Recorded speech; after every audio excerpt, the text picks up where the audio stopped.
So, good afternoon, everyone. So, I will continue my report about lesson 10, differentiated instruction for English learners. So, there are different key features of differentiated instruction. Who wants to read the first one and give their insights? Kara? Read. Respectful task. Activities must respect learners' abilities by being neither too easy nor too difficult and always meaningful. So when we say respectful task, it is when we tailor or we model the activities we were going to let our students to kanang ilang gabon bitaw kay dapat i-tailor or i-model nato ang activities in order for them to be able to achieve that activity. Thank you, Kiara. So, does anyone have different insights or opinions? So, Nan, so when we say respectful task, it is a task that should be should be just right for a specific grade or specific students. Example of that, it is a task that it is not too difficult for them to answer, and not a task that too easy for them to answer. So, it means na sakto-sakto ras para sa ilaha. For them to pamitaw, para dali nila maansiran, pero dili po kayo sayon kaayo. For them to analyze more on a certain task. Next is the flexible grouping. So can you read, Sharian, and give some insights? Flexible grouping. Students should move in and out of groups depending on the task or their readiness. So I will give the floor for the explanations of Mr.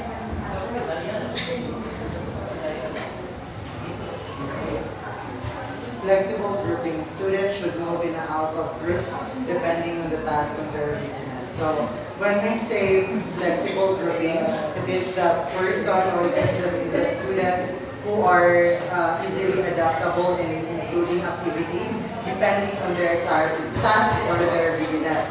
So readiness is where a child or a student can really appreciate the entire activities that we need to do or the tasks that they do. Thanks, Joshua. Does anyone have any insights? So, none. So when we say flexible grouping, it is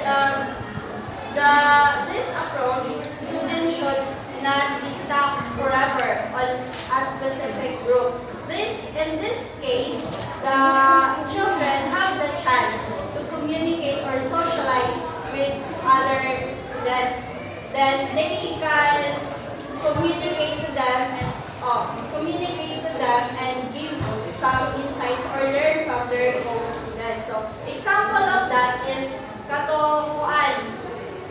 kanang station without activity, where the students are not stuck on that same group. But if kanang umanan siya sa station, he or she have the chance to move from different stations, which he can socialize with other students. Next is the third one, ongoing assessment. Who wants to read? Assessment teachers constantly check students' progress to adapt lessons based on their strengths and weaknesses. So, from the word ongoing, the teacher will it means constant. So the teacher will conduct ongoing assessments. It doesn't mean the teacher will conduct ongoing assessment to check the students' progress. If ga-improve ba siya, na by need.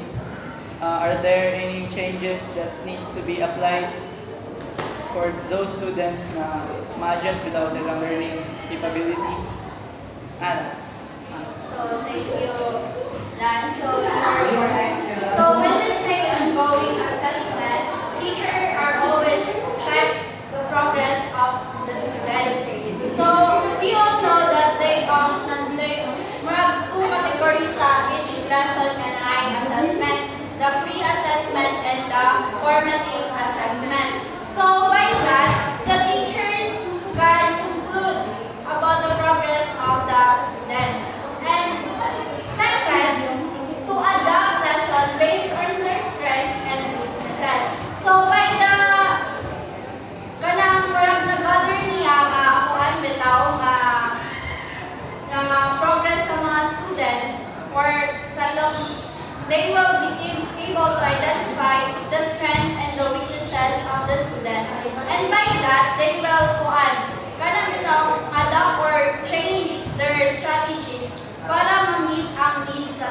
Para bitaw, kanilay nga activities, dinilay siya kuan. Dinilay siya kanang student in terms sa capabilities sa teachers. So by that, mahalaga na ang teachers kung idea, kanilay yung isan para ma-implement o much better nga activity for that. So mura, the teacher have the chance para ma-change niya ang kuan activities or mga content nga iyang ibutang sa dili effective sa iyang kuan lessons. Next is ways to differentiate instruction. So there are 3 ways to differentiate instruction. First is, can you read to everyone? Differentiating via content. What students learn. Differentiating via process. How students learn. Differentiating via product. How students show learning. So these are the 3 ways to differentiate instruction. So first, we will going to discuss about differentiating via content. So there are different strategies differentiating via content. First, who wants to read and give their insights? Cheska.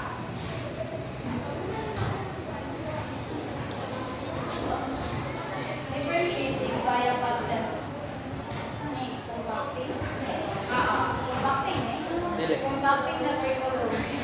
Skip lessons to less already know and focus on areas that need improvement. And use learning contracts, agreements with the teachers, students, or parents where students gain freedom and exchange for meeting expectations. So the first one is compacting the curriculum. So it says that you should skip mga lessons na students already know and mag-focus ka sa areas na lesson na need kamatunan sa students for them to be able to improve or develop ang learning.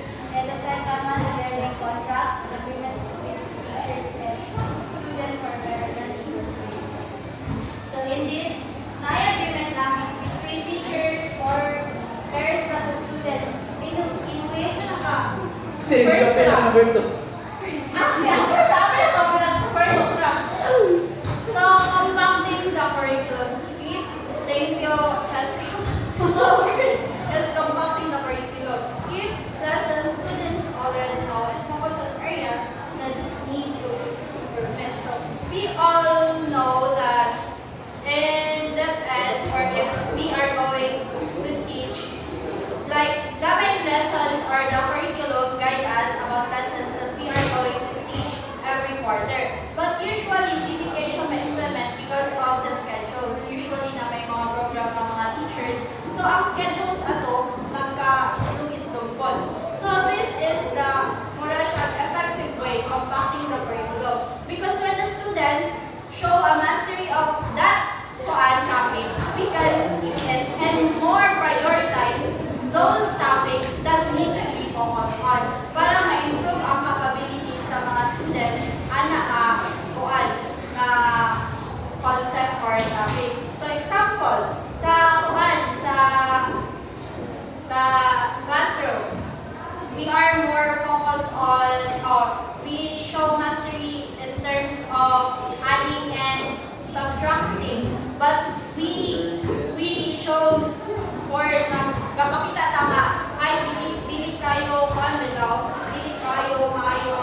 anyone have any idea?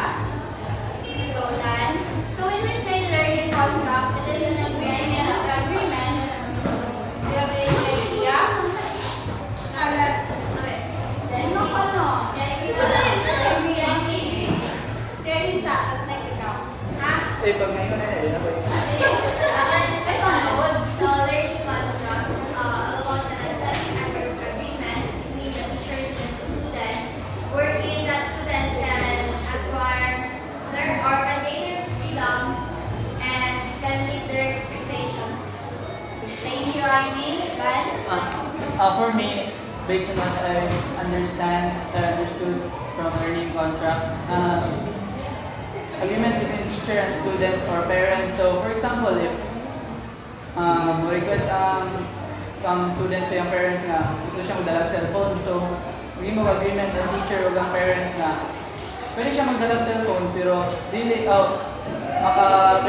makadula siya sa free time, pero pag time sa klase i-keep niya or gamiton siya sa klase ano bitaw ma-connect sa klase dili sa dula pag basta Very good, Dan. So that is a great example when it comes to the agreements between teacher and the parents. And usually, pwede ba pagbalik usually ang mga teachers kami na karon in 21st century, ang mga teachers na may magpadalag cellphone sa mga students bitaw for them to be bitaw para dali sa ilaha ang pagtulog sa mga bata when it comes to PowerPoint or world engage sila. So, that is also correct.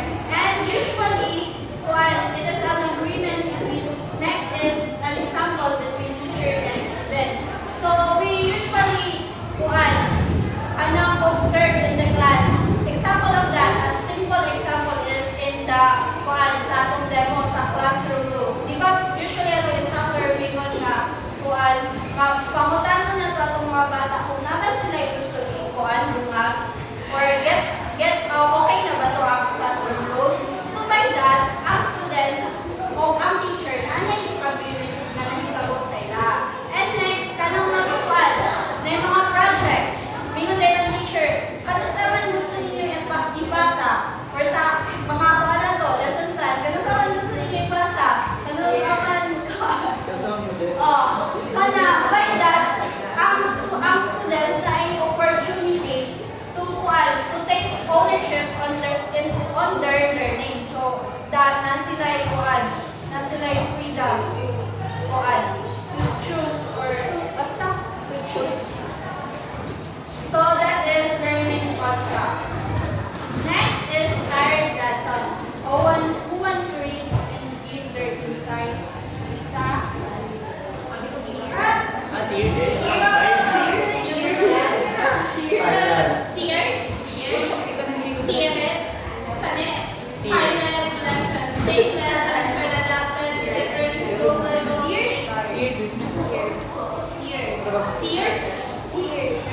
Basic to advanced. So an example of that is kanang spiral progression. Same is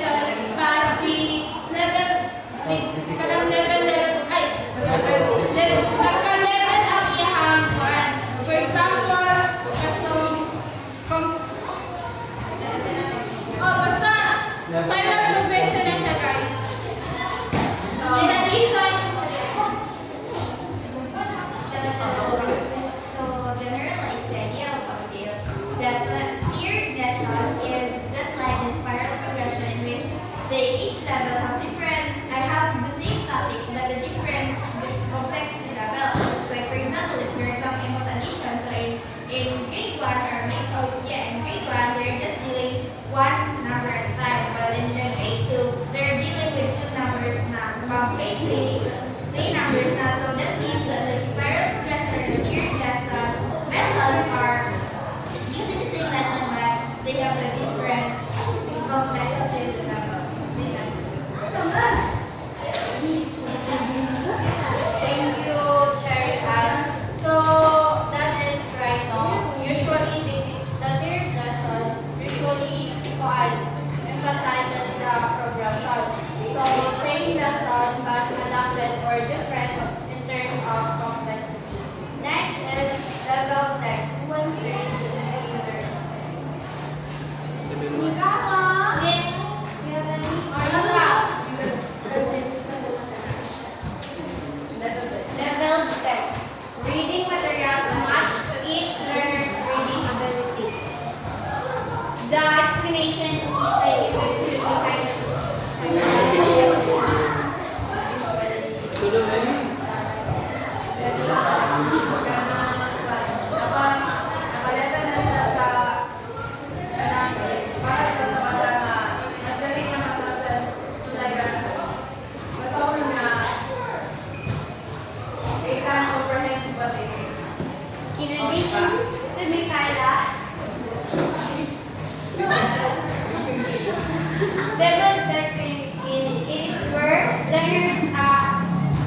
learners saving ability, develop the learners reading ability, and also they think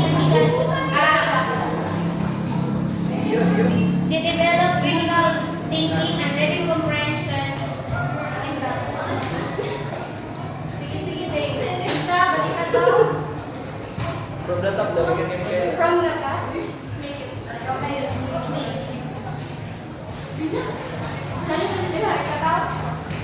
The level text, it is where students, the learners learning ability, where they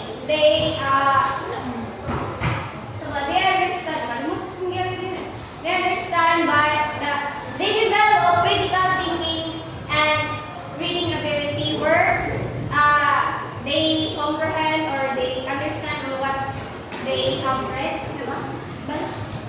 So, thank you, Lisa. Does anyone have any idea? Yes?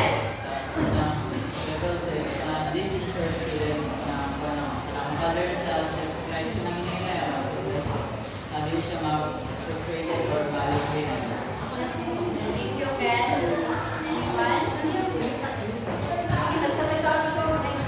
So level text is about using the reading materials based on the reading capability of a students. Just like for example, in grade 1, so ang kailangan kami ng materials sa pagbasa sa bata is dili kitong complex. Anong dali na sila makasagot. Thank you, Aileen. Ikaw, Lance. Napa. So, thank you, Aileen. So, correct ang email ni Aileen and ni Ken. So, level text. So,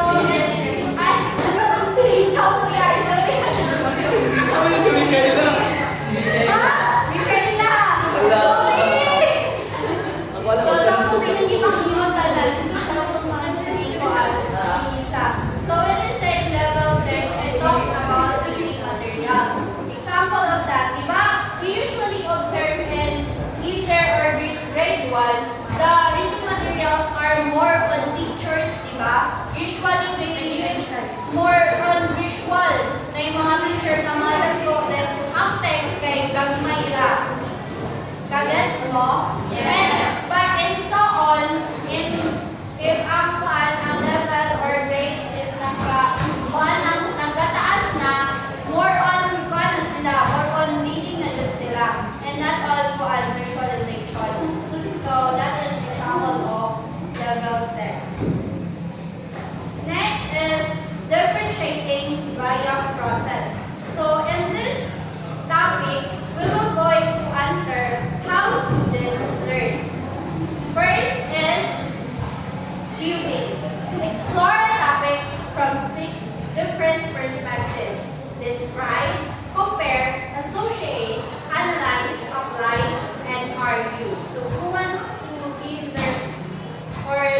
some insights about that? Kiara? From differentiating via process, presented ang 6 different perspective kung unsa ang process on how a student would learn their lesson in their daily lesson with their teacher, which is the describe, compare, associate, analyze, and apply, and argue. So thank you, Kiara. So as what your answer is right. So in this, the students will explore a specific topics in different perspectives, like describing, comparing, associating, analyzing, applying, and argue. So example of that is a content about climate change. So first, we will going to describe it, provide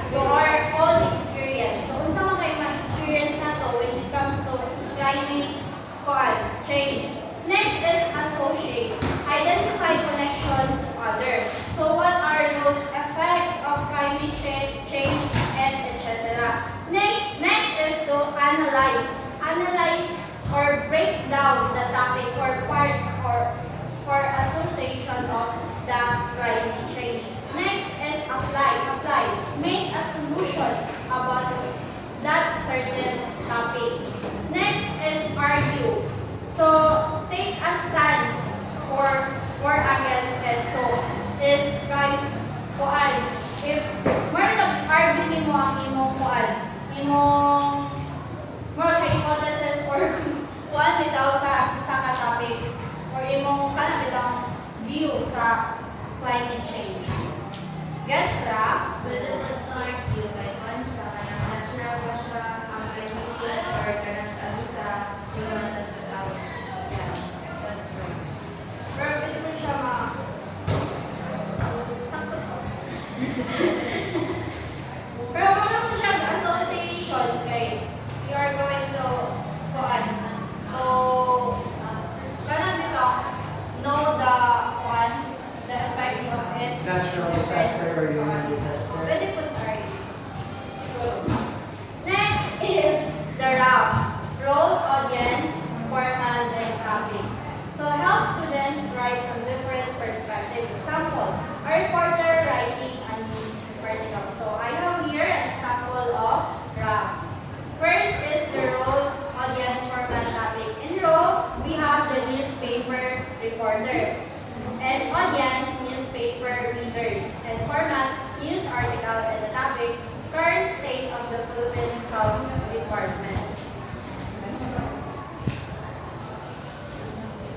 So that's rough.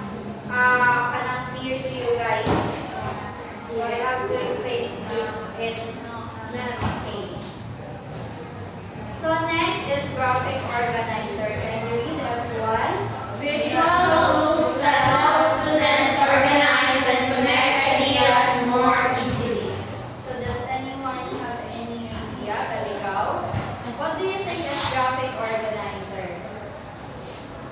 Graphic organizer po kay kanang nakatawag para organize ang inyong ideas, and then mapaan po siya kanang masunod like a Venn diagram, ma-prepare po siya sa inyong ideas, tapos dali mo siya ma-identify kung saan kanang kapaliha o similarities. So thank you. So imong answer is correct. So usually a graphic organizer is a tool that will help us organize different information. So we all know that graphic organizers have different types. So first, we have the KW chart.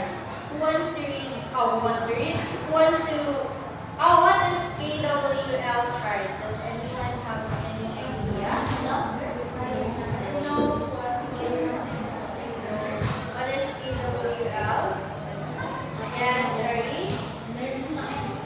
So I think the KWL chart is one of the graphic organizers. Yes. So in K stands for what I know, in which it talks about the prior knowledge of the student in a certain topic. And what I wonder is about the things that the students wanted to know more about that certain topic. For example, the topic is climate change. So what I know is prior knowledge of students is climate change is a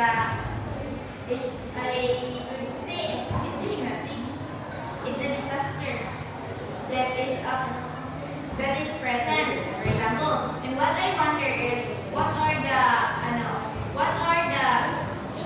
possible solutions that a human can do to prevent the happenings of the climate change. Then what I learned is it is kana sa una siya sa lesson in which what the students learn about that certain topic. So that's right now. You're correct. Sherry Ann, and thank you for your example. Your example is very specific and detailed. So that is KW chart. It answers what I know, what I wonder, and what I learned. Next is the sequence chart. Does anyone have any idea what is sequence chart? Yes, Carol? So as for me, the sequence chart is a step-by-step process in which naiuna nga mahitabo that this is the second to happen and this is the third one to happen. It is a sequence. Example. Thank you. Tingin mo wala na. Last na na. Ay, palagan pa. So, ako, example, ang sequence chart is ka lang, kulikod ka lang, concept map. Diba? Diha yung topic sa gilid, diha, palitan, kung sa mong topic, nakasunod na din sa bigas na, kung sa unay, katuha, tulo, kapas, sequence. Thank you. Example, Joshua.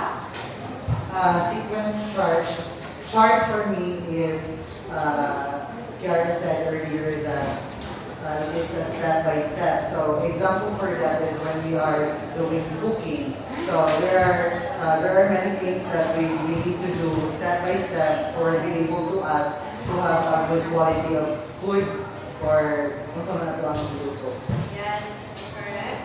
Yes, another example is lesson design. Diba, guys? Nanay sequence na dito.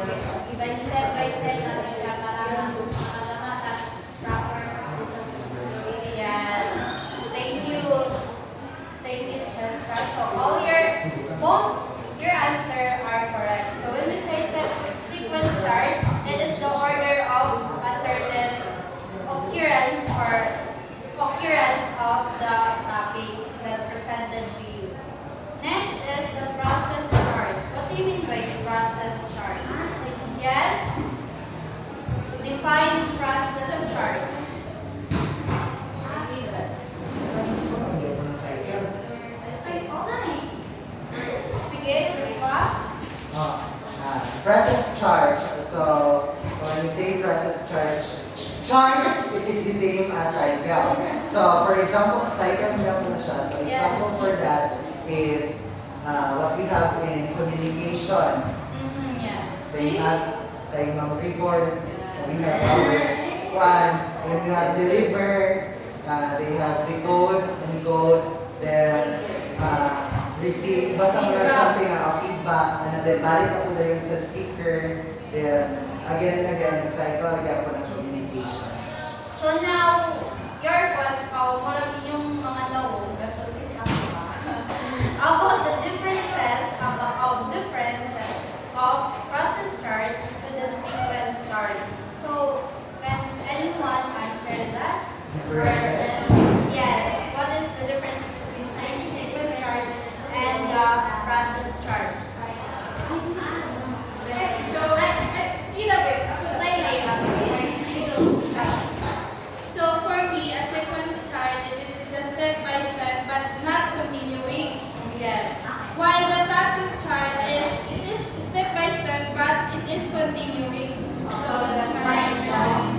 So that answered the difference between sequence chart and the process chart. So does anyone have clarification about this one? None? Okay, let's proceed. Now, the concept map. What do you mean by concept map? Does anyone have any idea? Yes, Joshua? Again? Concept map, main concept, or what it says that the main concept there is the topic and the Are you related to the climate change that we talked about? so climate change is the main topic or the main Yes. concept. So the part is human ano siya? Kasi tawag na? Human katawang yung pinuhatan mo siya sa tawag na may so human activities and natural activities or natural disaster and human disaster. So ang main concept ato ang atong climate change. Then ang parts niya muna dayon or ang concept niya katong human disaster o natural disaster. So you are correct, Joshua. And in addition to that, like, pwede ko sa ito ang topic ng climate change. Next, sa concept 1, yung definition, concept 2, cause and effect, then Outcast. solution. That is the concept map. How to address. Next is the visual map. Who have idea about visual map? Yes, Sherry? I think the visual map is just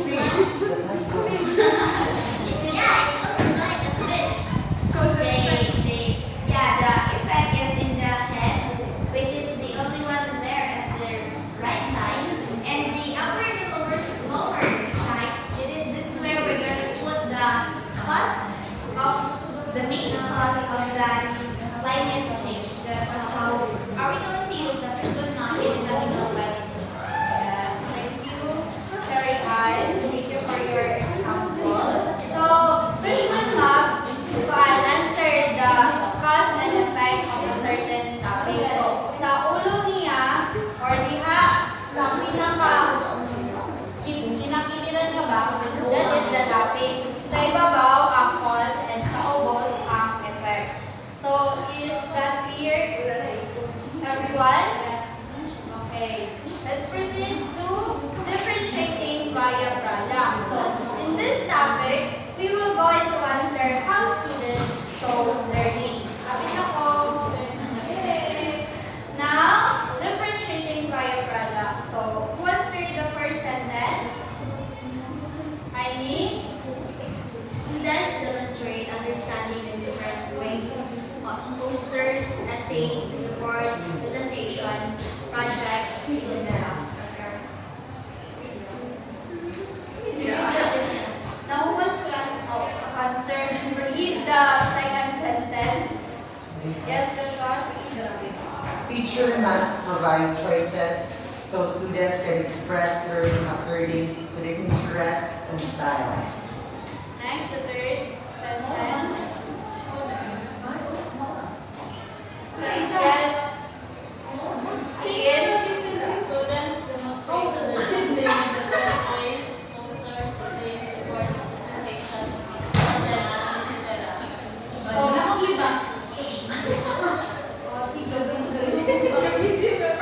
so when I say differentiating via effect, it shows how students show learning. So students must demonstrate understanding in different ways, what essays, reports, presentation, projects, and etc. So usually in our lesson plan, we have there are application, and also in our lesson plan, we include our goals. Those goals are the expectation of in the end of the lesson. So by that, the students show or demonstrate different activities. Is that clear? Yes. Next is teacher must provide choices so students can express learning according to their interests and styles. So usually we tackle that usually in the classroom we should implement different strategies that students to our students. And usually we must give them direction that is precise and clear for them to easily absorb those information and do the tasks that you are giving to them. So that is differentiating via product. So lastly is the teacher's role. Can you read, everyone? Provide respectful, meaningful, and challenging activities. Match learning tasks to students' readiness, interests, and learning styles.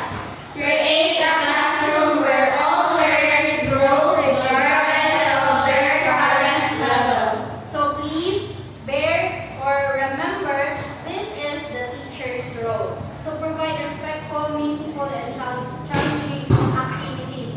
So the teacher's goal in class is for them to be engaged, communicate, socialize, and that will show if you conduct a certain activity that is engageable. So the students have more work than the teacher. Next is match learning tasks to students' readiness, interests, and learning styles.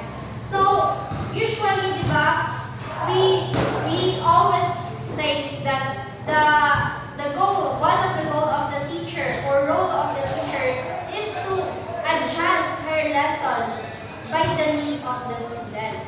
And lastly, create a classroom where all learners grow. Usually, it promotes enthusiasm to students, collaboration.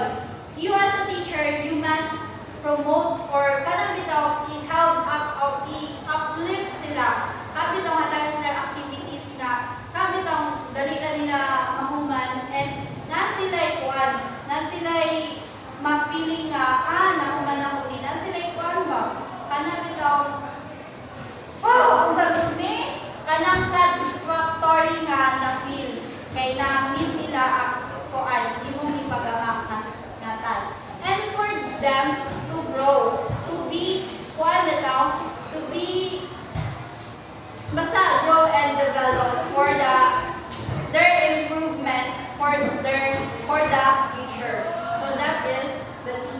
grow.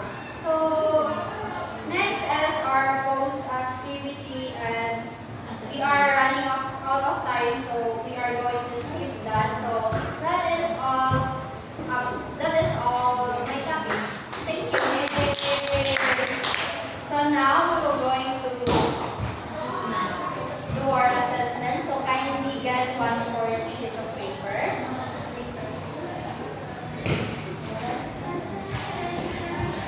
So does anyone have a 1/4? Yes, ma'am. Again, does anyone have a 1/4? Yes, ma'am. Yes, teacher. So number 1. Ready na? Yes. Ready na? So you have only 3 minutes to answer. Or 2 minutes? Gano? 3 minutes to answer this question. 2 minutes to roll. Pila ka itago yun? Or 3 minutes. Ang tanong ka? Yes.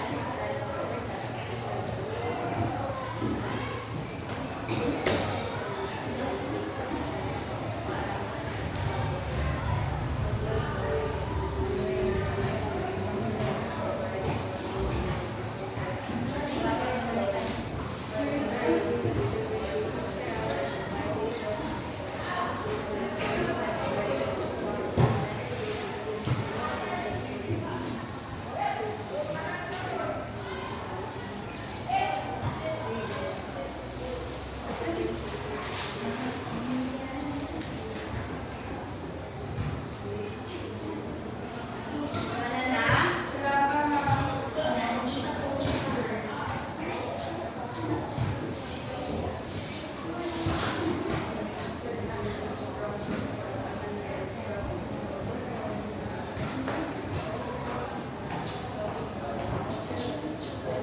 Mana? Yes. Mana? Yes, Okay.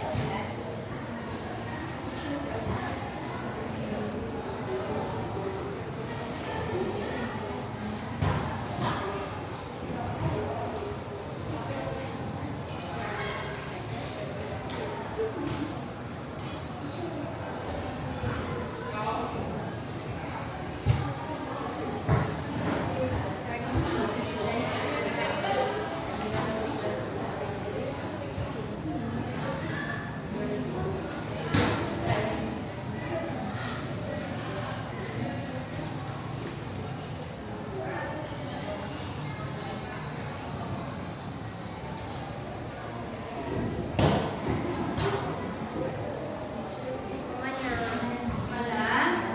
Mana? Yes, teacher. Next.